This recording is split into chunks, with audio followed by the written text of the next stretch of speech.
صباح الورد، صباح ياسمين، صباح الطاقة الإيجابية لكل متتبعات قناة إما بين بيوتي. أحبكم في الله. الغزالات ديالي نهاركم مبروك، صباح جديد. كنتعطل عليكم شوية ولكن لعدة أسباب كما العادة. أنا ما كنجيكمش عندي شي سبب.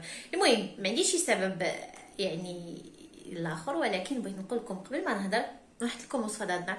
بغيت نقول لكم أحبكم في الله، وديما طاقه ايجابيه، ديما ضحكه زوينه، ديما تفاؤل. ما تعينوش حتى واحد في العالم يسعدكم، وما كنحطش وصفات من اجل الرجال باش تشوفوكم زوينات. ما كنحطش وصفات البشره من اجل الرجال، كنحطها لكم باش كل وحده كتدخل كتشوف راسها وكيعجبها راسها. كل وحده خصها تقاد راسها لراسها. العيالات البنات اللي كيشوفوني بغيت نقول لكم تهلاو في راسكم. متخيلوا حتى شي حاجه في الدنيا كما كانت تكون طيحكم الارض، كما كانت تكون مشكل، ولاد، راجل، عجوزه، صراعات مع العائله، خدمه، روتين يومي، ما تخليو حتى شي حاجه تطيحكم.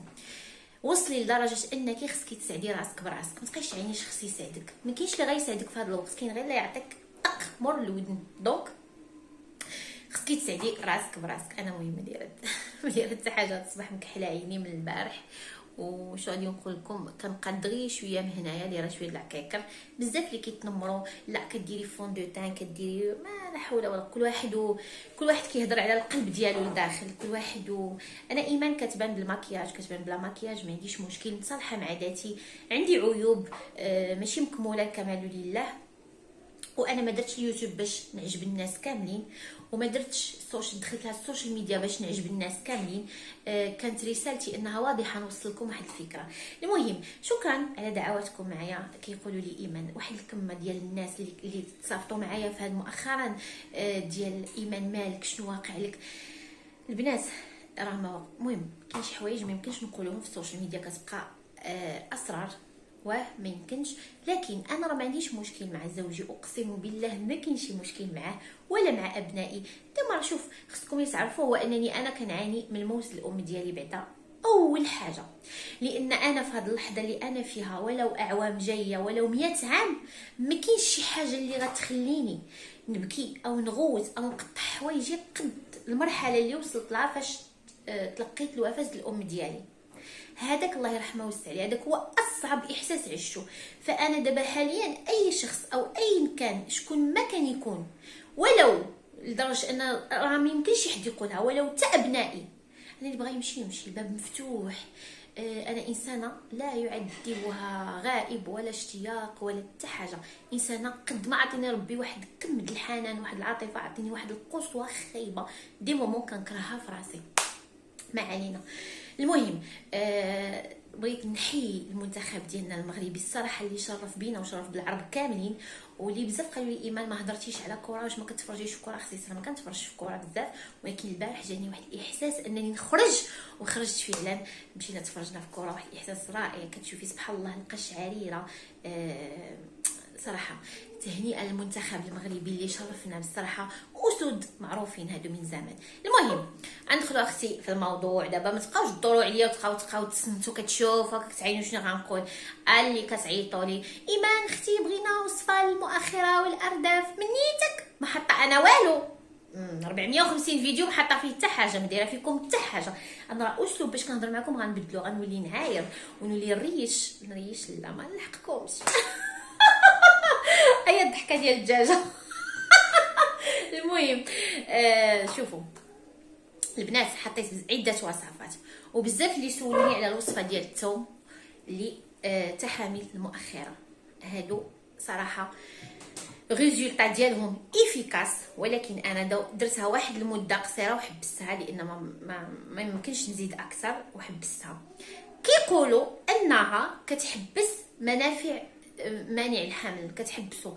اختي انا ما حبسات ليش، والناس اللي استعملوها ما دارت لهم، ما حبسات لهمش. فهذه المعلومه انا ما متاكداش منها، وما كنظنش انها بزاف الناس استعملوها، وما كنظنش.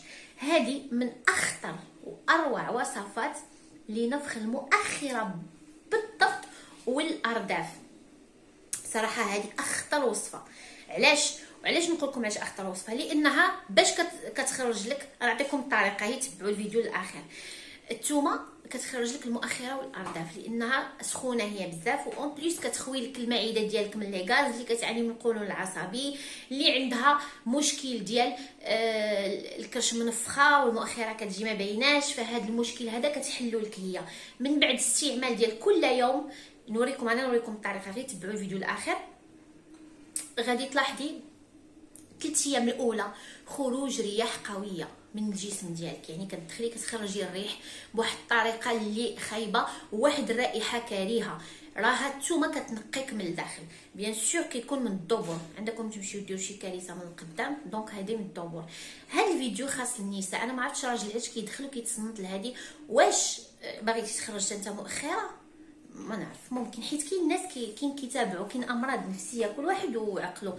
المهم اللي بغيت نقول لكم ان هاد الوصفه هذه زوينه رائعه، انا جربتها عن تجربه وخطيره. بغيتي تقتليها وتكمليها هي انك تستعمليه كل ليله سنوف، كنقولوا له سنوف ياك وحيده، كل ليله غتستعملي وحيده، وغادي في الصباح تبقاي تشربي داك المشروب ديال حبه حلاوه اي اليانسون.